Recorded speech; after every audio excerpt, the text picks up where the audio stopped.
아침에 일어나서 제일 먼저 무엇을 하십니까? 핸드폰을 확인하시나요? 뉴스를 보시나요? 아니면 한숨부터 쉬시나요? 혹시 오늘도 버텨야지라는 생각으로 하루를 시작하시나요? 그렇다면 왜 매일 아침이 무겁게 느껴질까요? 왜 기도하고 말씀 읽어도 마음이 가벼워지지 않을까요? 왜 하루하루가 그저 견디는 시간처럼 느껴질까요?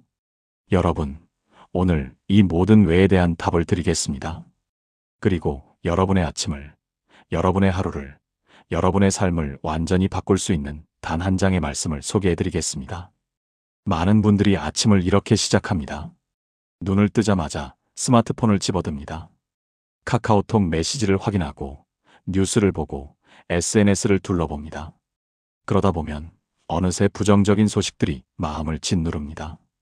경제 뉴스는 불안하게 만들고 사건 사고 소식은 두렵게 만들고 다른 사람들의 화려한 삶은 비교하게 만듭니다. 그렇게 하루가 시작되는 순간부터 이미 마음이 무거워집니다. 혹시 여러분도 그런 아침을 보내고 계시지 않으신가요? 그런데 성경은 우리에게 전혀 다른 아침을 제안합니다. 세상의 소식이 아니라 하나님의 음성으로 하루를 시작하라고 말씀하십니다. 그 중에서도 특별히 오늘 제가 여러분께 소개해드릴 말씀이 있습니다. 바로 빌립보서 4장입니다. 이 한 장이 여러분의 아침을, 여러분의 마음을, 여러분의 인생을 완전히 바꿀 것입니다. 제가 목회하면서 수많은 성도들을 만났습니다. 그분들의 공통된 고민이 무엇인지 아십니까? 바로 아침이 힘들다는 것입니다. 눈을 뜨는 순간부터 무거운 짐을 지고 일어나는 것 같다고 말씀하십니다. 그런데 제가 이분들께 딱 한 가지를 제안했습니다. 아침마다 눈 뜨자마자 빌립보서 4장을 소리내어 읽어보세요. 그리고 3개월 후, 6개월 후 이분들의 삶이 완전히 달라졌습니다. 상황은 크게 변하지 않았는데 마음이 변했습니다. 환경은 그대로인데 태도가 변했습니다. 아침이 무겁지 않고 가벼워졌습니다. 오늘 이 시간 빌립보서 4장이 담고 있는 10가지 놀라운 능력을 함께 나누겠습니다. 이 10가지를 하나하나 여러분의 마음에 새기시길 바랍니다. 그리고 내일 아침부터 눈을 뜨자마자 핸드폰을 보기 전에 이 말씀을 소리내어 읽어보시길 바랍니다. 분명히 말씀드립니다. 여러분의 아침이 달라지고 하루가 달라지고 삶이 달라질 것입니다. 빌립보서 4장 4절입니다. 주 안에서 항상 기뻐하라. 내가 다시 말하노니 기뻐하라. 여러분, 이 말씀을 처음 읽으면 어떤 생각이 드십니까? 기뻐하라고? 지금 내 상황이 어떤데 기뻐하라는 거야? 정말 그렇습니다. 기뻐할 수 없는 상황이 너무나 많습니다. 지난주에 한 자매님이 상담을 요청하셨습니다. 남편과 20년을 살았는데 갑자기 이혼하자고 합니다. 이 자매님은 매일 아침 눈을 뜨면 눈물부터 나온다고 하셨습니다. 이런 상황에서 어떻게 기뻐할 수 있겠습니까? 그런데 바울이 이 편지를 쓴 상황을 한번 생각해 보십시오. 바울은 로마 감옥에 갇혀 있었습니다. 차갑고 어두운 지하 감방이었습니다. 쇠사슬에 묶여 있었고 언제 처형될지 모르는 상황이었습니다. 자유도 없고 건강도 나빠지고 미래도 불확실한 그 자리에서 바울은 무엇이라고 말합니까? 주 안에서 항상 기뻐하라. 한 번도 아니고 2번 강조합니다. 내가 다시 말하노니 기뻐하라. 여러분, 이것이 무엇을 의미합니까? 기쁨은 상황에서 나오는 것이 아니라는 것입니다. 기쁨은 주 안에서 나오는 것입니다. 우리의 환경은 바뀌지 않아도 주님과 함께 있다는 그 사실만으로 기뻐할 수 있다는 것입니다. 서울에 사시는 한 자매님이 계셨습니다. 남편이 사업에 실패하고 빚에 쫓기면서 우울증까지 왔습니다. 매일 아침 일어나는 것 자체가 고통이었습니다. 그런데 어느 날 새벽 이 자매님이 빌립보서 4장을 읽게 되었습니다. 처음에는 기뻐하라는 말씀이 비현실적으로 느껴졌습니다. 하지만 매일 아침 소리내어 읽다 보니 신기한 일이 일어났습니다. 상황은 그대로인데 마음이 조금씩 가벼워지기 시작한 것입니다. 주 안에서라는 세 글자가 눈에 들어왔습니다. 아, 내가 기뻐해야 할 이유는 내 상황이 아니라 주님이시구나. 빚은 여전히 많고 남편은 여전히 힘들어하는데도 마음에 평안이 생겼습니다. 아침에 눈을 뜰 때 더 이상 한숨이 나오지 않았습니다. 주님, 오늘도 주님이 함께 하시니 감사합니다 하는 고백이 나왔습니다. 그 고백과 함께 하루를 시작하니 하루가 완전히 달라졌습니다. 여러분, 이것이 빌립보서 4장의 첫 번째 능력입니다. 상황을 바꾸는 능력이 아니라 마음을 바꾸는 능력입니다. 내일 아침 눈을 뜨시면 이 말씀을 읽어보세요. 주 안에서 항상 기뻐하라. 상황을 보지 마시고 주님을 보십시오. 환경을 보지 마시고 주님의 함께하심을 보십시오. 그때 여러분의 입에서 기쁨의 고백이 나올 것입니다. 5절입니다. 너희 관용을 모든 사람에게 알게 하라. 주께서 가까우시니라. 관용이라는 단어가 좀 어렵게 느껴지시죠? 쉽게 말하면 다른 사람의 실수를 이해하고 용서하는 마음입니다. 그런데 우리는 아침에 일어나면 어떻습니까? 짜증부터 나는 경우가 많습니다. 남편이 이불을 안 개놓으면 짜증이 납니다. 아이들이 학교 갈 준비를 안 하면 화가 납니다. 우리의 아침은 관용이 아니라 짜증으로 가득합니다. 특히 나이가 들수록 더 그렇습니다. 50대, 60대, 70대가 되면 인내심이 줄어듭니다. 내가 평생 참고 살았는데 이제는 못 참겠어 하는 마음이 듭니다. 그런데 바울은 말합니다. 너희 관용을 모든 사람에게 알게 하라. 왜 우리가 관용을 베풀어야 합니까? 그 이유가 바로 뒤에 나옵니다. 주께서 가까우시니라.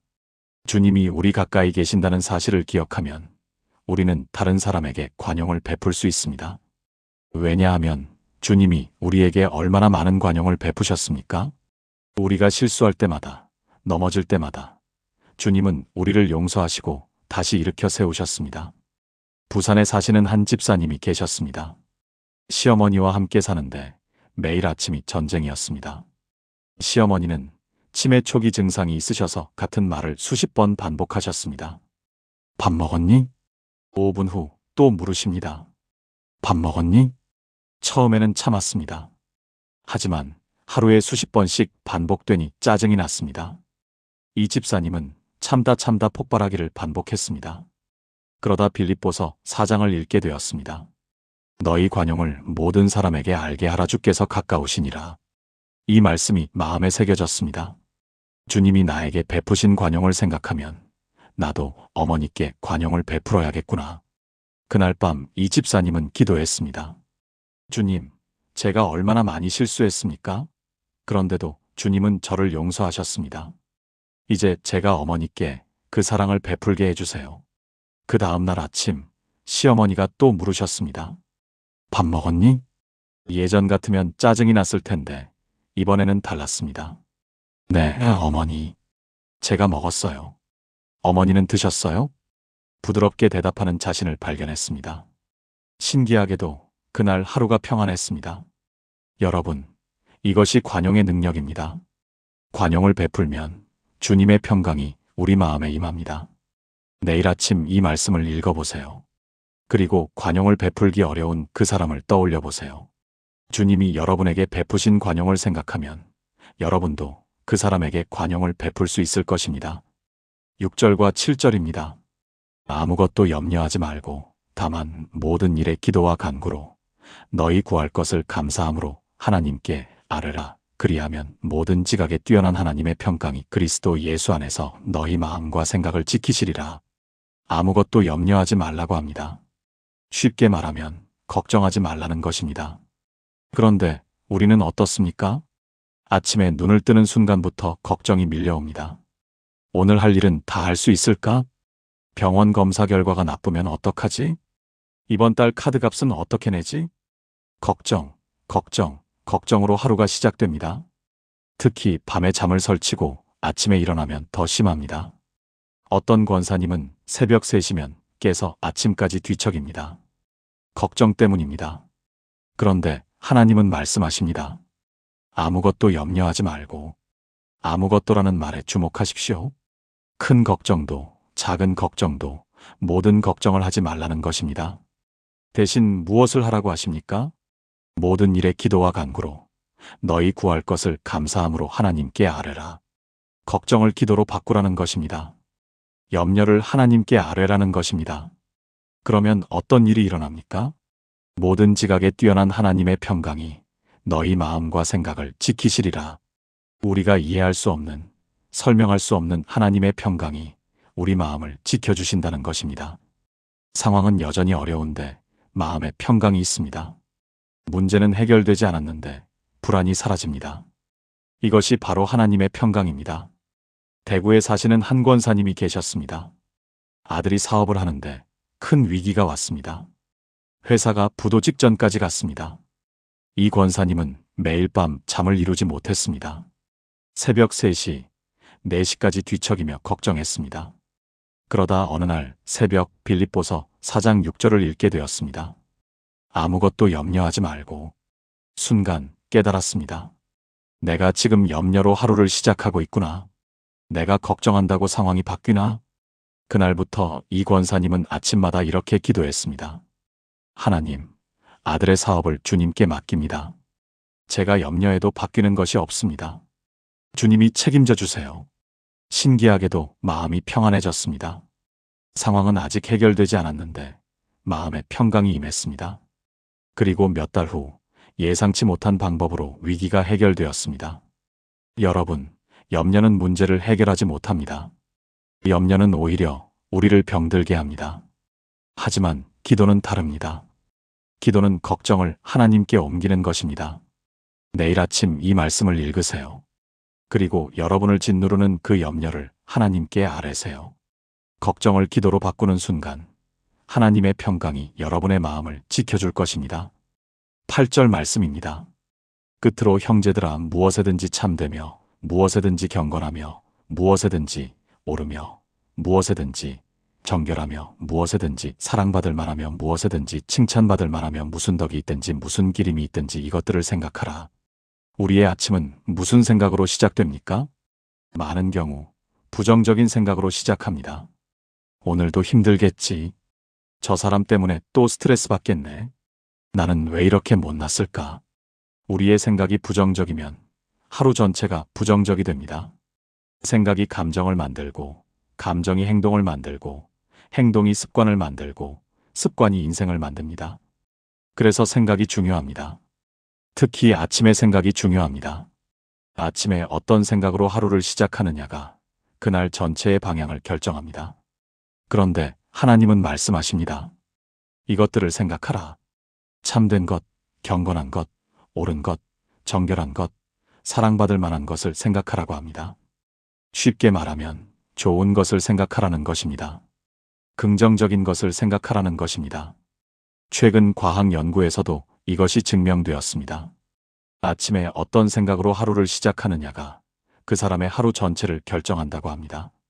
긍정적인 생각으로 시작하면 뇌에서 세로토닌이라는 행복 호르몬이 분비됩니다. 이것이 하루 종일 우리의 기분과 행동에 영향을 미칩니다. 반대로 부정적인 생각으로 시작하면 코르티솔이라는 스트레스 호르몬이 분비됩니다. 이것이 우리를 하루 종일 불안하고 예민하게 만듭니다. 인천에 사시는 한 청년이 있었습니다. 직장에서 상사와의 관계가 좋지 않아서 매일 아침 출근하기가 싫었습니다. 눈을 뜨면 오늘도 상사 얼굴 봐야 하네라는 생각부터 들었습니다. 그러다 빌립보서 4장 8절을 읽게 되었습니다. 이것들을 생각하라. 깨달았습니다. 내가 지금 잘못된 것만 생각하고 있구나. 그 다음 날부터 이 청년은 아침에 일어나면 이렇게 생각하기 시작했습니다. 오늘도 일할 수 있는 건강이 있어서 감사합니다. 월급을 받을 수 있는 직장이 있어서 감사합니다. 비록 상사가 엄격하지만 그래서 나를 성장시키는 경험이 될 수 있어서 감사합니다. 신기하게도 상사와의 관계가 조금씩 나아지기 시작했습니다. 생각이 바뀌니 태도가 바뀌고, 태도가 바뀌니 표정이 밝아지고, 표정이 밝아지니 상사도 부드러워졌습니다. 여러분, 이것이 생각의 능력입니다. 생각이 바뀌면 하루가 바뀝니다. 생각이 바뀌면 인생이 바뀝니다. 내일 아침 이 말씀을 읽으세요. 그리고 좋은 것들을 생각하세요. 생각이 바뀌면 여러분의 삶이 완전히 달라질 것입니다. 9절 말씀입니다. 너희는 내게 배우고 받고 듣고 본 바를 행하라. 그리하면 평강의 하나님이 너희와 함께 계시리라. 바울은 단순히 말씀만 읽으라고 하지 않습니다. 행하라고 말합니다. 배운 것을 실천하라고 합니다. 많은 사람들이 성경을 읽습니다. 하지만 읽기만 하고 끝납니다. 마음의 감동은 받지만 삶의 변화는 없습니다. 왜 그럴까요? 실천이 없기 때문입니다. 아무리 좋은 말씀을 들어도 실천하지 않으면 그것은 그냥 지식일 뿐입니다. 하지만 작은 것이라도 실천하면 그것이 능력이 됩니다. 광주에 사시는 한 집사님이 계셨습니다. 매일 성경을 읽고 기도했지만 삶에는 큰 변화가 없었습니다. 여전히 화를 잘 내고 부정적이고 불평불만이 많았습니다. 그러다 빌립보서 4장을 읽게 되었습니다. 특히 9절 말씀이 마음에 꽂혔습니다. 너희는 내게 배우고 받고 듣고 본 바를 행하라. 아, 내가 읽기만 하고 행하지 않았구나. 그날부터 이 집사님은 아침마다 빌립보서 4장을 읽고 하나씩 실천하기 시작했습니다. 주 안에서 항상 기뻐하라를 읽으면 그날 하루 기쁨으로 살기로 결단했습니다. 관용을 모든 사람에게 알게 하라를 읽으면 그날 누군가에게 관용을 베풀기로 했습니다. 처음에는 어색했습니다. 오래된 습관을 바꾸는 것이 쉽지 않았습니다. 하지만 매일 조금씩 실천했습니다. 3개월이 지나자 주변 사람들이 변화를 알아차렸습니다. 집사님, 요즘 많이 달라지셨어요. 얼굴이 밝아지셨어요. 말씀을 실천한 결과였습니다. 여러분, 말씀은 읽는 것에서 끝나는 것이 아닙니다. 실천해야 합니다. 내일 아침 이 말씀을 읽으세요. 그리고 딱 한 가지만 실천해 보세요. 작은 실천이 큰 변화를 만들어낼 것입니다. 11절과 12절 말씀입니다. 내가 궁핍함으로 말하는 것이 아니니라. 어떠한 형편에든지 나는 자족하기를 배웠노니. 나는 비천에 처할 줄도 알고 풍부에 처할 줄도 알아. 모든 일곧 배부름과 배고픔과 풍부와 궁핍에도 처할 줄 아는 일체의 비결을 배웠노라. 자족이라는 단어가 생소하시죠? 자족은 스스로 만족한다는 뜻입니다. 더 많은 것을 원하지 않고 지금 가진 것에 만족하는 것입니다. 우리는 어떻습니까? 아침에 일어나면 무엇이 부족한지부터 생각합니다. 돈이 더 있었으면, 건강이 더 좋았으면, 집이 더 컸으면, 비교하고 불평하고 불만족하는 것으로 하루를 시작합니다. SNS를 보면 더 심해집니다. 다른 사람들의 해외여행 사진을 보면 부러워집니다. 저 사람은 좋겠다? 나는 왜 이렇게 살까? 비교는 우리를 불행하게 만듭니다. 그런데 바울은 말합니다. 어떠한 형편에든지 나는 자족하기를 배웠노니. 바울은 감옥에 있었습니다. 자유도 없고 편안함도 없고 미래도 불확실한 상황이었습니다. 그런데 자족한다고 말합니다. 어떻게 그럴 수 있습니까? 바울은 자신의 행복이 환경에 달려있지 않다는 것을 알았기 때문입니다.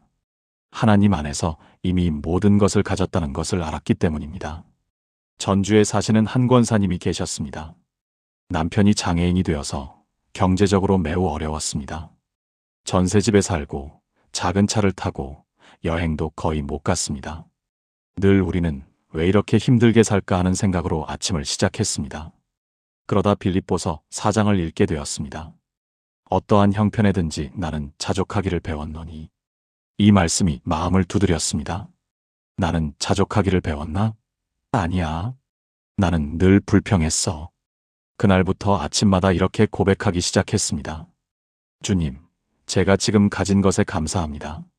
작은 집이지만 따뜻한 보금자리가 있어 감사합니다. 경제적으로 어렵지만 하루 세끼 먹을 수 있어 감사합니다. 신기하게도 마음이 평안해졌습니다. 환경은 그대로인데 마음의 만족이 생겼습니다. 여러분, 자족은 많이 가진 사람의 특권이 아닙니다. 자족은 적게 가진 사람도 누릴 수 있는 은혜입니다. 내일 아침 이 말씀을 읽으세요. 그리고 지금 가진 것에 감사하세요. 자족하는 마음이 여러분을 진정으로 행복하게 만들 것입니다. 13절 말씀입니다. 내게 능력 주시는 자 안에서 내가 모든 것을 할 수 있느니라. 이 말씀은 많은 사람들이 좋아하는 구절입니다. 하지만 종종 오해됩니다. 핵심은 내게 능력 주시는 자 안에서입니다. 그리스도 안에서 하나님이 주시는 능력으로 내가 해야 할 모든 것을 할 수 있다는 뜻입니다. 우리는 아침에 일어나면 어떻습니까? 오늘 할 일이 너무 많아. 도저히 못하겠어. 나는 능력이 없어. 이걸 어떻게 해? 자신의 무능함에 초점을 맞춥니다. 자신의 한계에 갇혀버립니다. 그런데 하나님은 말씀하십니다. 내게 능력 주시는 자 안에서 내가 모든 것을 할 수 있느니라. 여러분의 능력이 아니라 하나님의 능력으로 할 수 있다는 것입니다. 춘천에 사시는 한 청년이 있었습니다.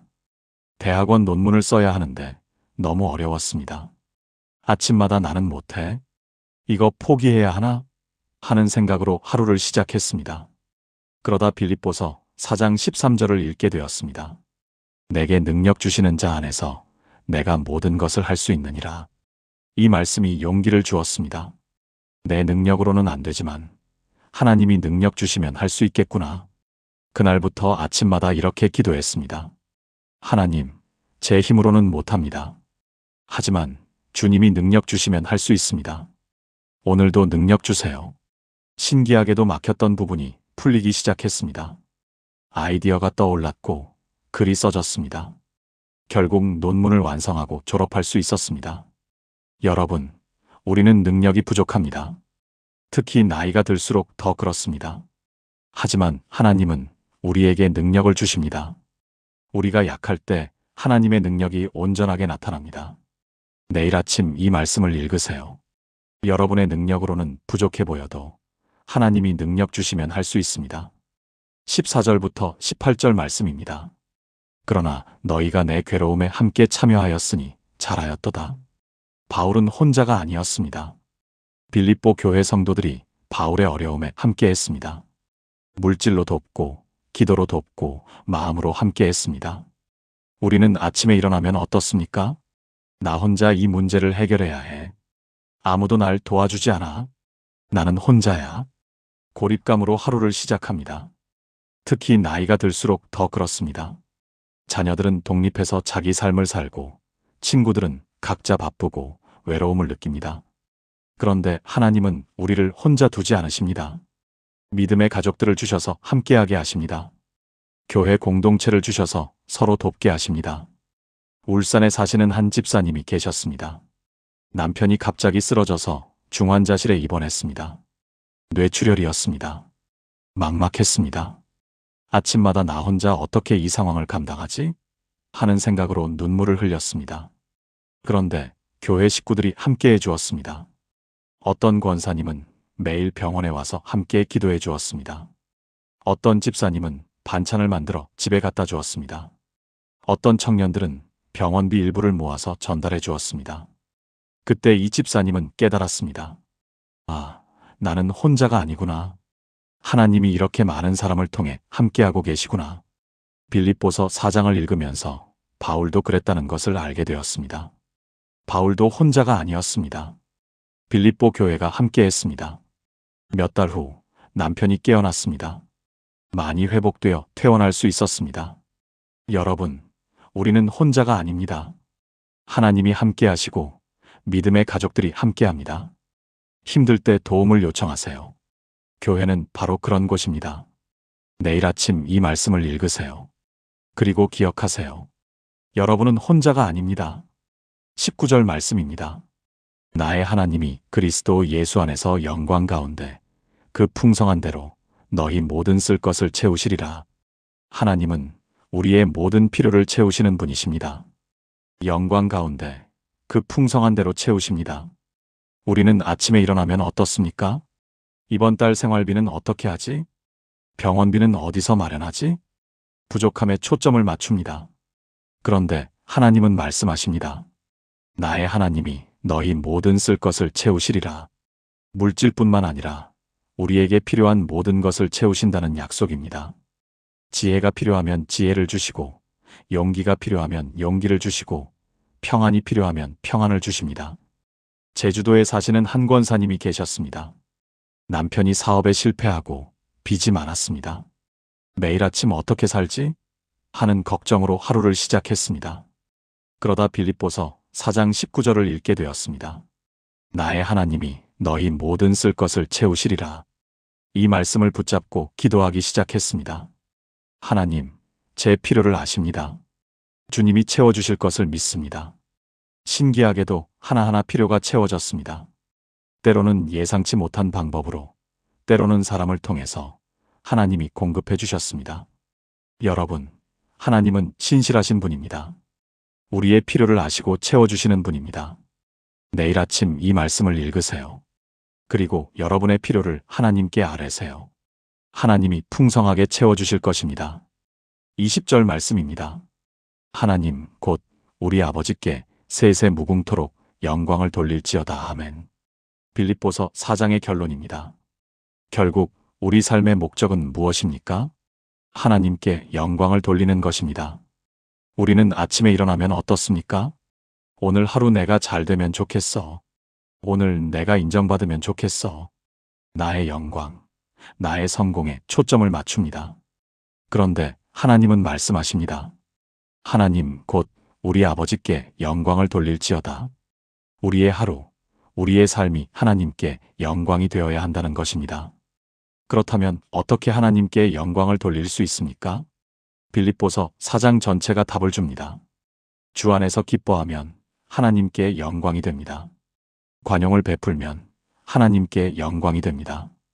염려를 내려놓고 기도하면 하나님께 영광이 됩니다. 좋은 것을 생각하면 하나님께 영광이 됩니다. 말씀을 실천하면 하나님께 영광이 됩니다. 자족하면 하나님께 영광이 됩니다. 우리 삶 전체가 하나님께 영광이 될 수 있습니다. 포항에 사시는 한 청년이 있었습니다. 직장에서 승진 기회가 왔습니다. 하지만 부정한 방법으로 해야 했습니다. 그때 빌립보서 4장 20절을 읽었습니다. 하나님 곧 우리 아버지께 영광을 돌릴지어다. 깨달았습니다. 내 영광이 아니라 하나님의 영광이 중요해. 승진을 포기했습니다. 처음에는 아쉬웠지만 마음이 평안했습니다. 그리고 1년 후 정당한 방법으로 더 좋은 기회가 왔습니다. 하나님께 영광 돌린 삶에 하나님이 복 주신 것입니다. 여러분, 내일 아침 이 말씀을 읽으세요. 그리고 오늘 하루를 하나님께 영광 돌리는 하루로 살기로 결단하세요. 여러분의 삶이 하나님께 영광이 될 것입니다. 사랑하는 여러분, 오늘 우리는 빌립보서 4장이 담고 있는 10가지 놀라운 능력을 함께 나누었습니다. 기쁨의 명령, 관용의 능력, 염려를 내려놓는 비밀, 생각을 바꾸는 능력, 배움과 실천의 원리, 자족의 비밀, 능력 주시는 이 안에서 함께하는 은혜, 하나님의 공급하심, 그리고 영광 돌림의 삶입니다. 이 10가지가 여러분의 것이 되기를 바랍니다. 내일 아침 눈을 뜨시면 핸드폰을 보기 전에 먼저 빌립보서 4장을 펼치세요. 천천히 소리내어 이 말씀을 읽으세요. 한 절 한 절이 여러분의 마음에 새겨지도록 읽으세요. 그리고 오늘 들은 10가지 중에서 딱 하나만 실천해 보세요. 작은 실천이 큰 변화를 만들어낼 것입니다. 빌립보서 4장으로 아침을 시작하는 여러분의 하루가 기쁨으로 가득하기를 축복합니다. 염려 대신 평강이 임하기를 축복합니다. 부족함이 아니라 자족함으로 살아가기를 축복합니다. 여러분의 능력이 아니라 하나님의 능력으로 모든 것을 이루어가기를 축복합니다. 오늘 이 말씀이 마음에 닿았다면 좋아요를 눌러주시고 더 많은 분들이 이 은혜를 함께 나눌 수 있도록 공유해주세요. 그리고 댓글로 아멘이라고 고백해주세요. 여러분 모두에게 하나님의 은혜와 평강이 함께 하시기를 기도합니다. 감사합니다. 이 말씀이 마음에 닿으셨다면 댓글로 아멘이라고 고백해주세요. 좋아요와 구독은 더 많은 분들에게 은혜를 전하는 힘이 됩니다.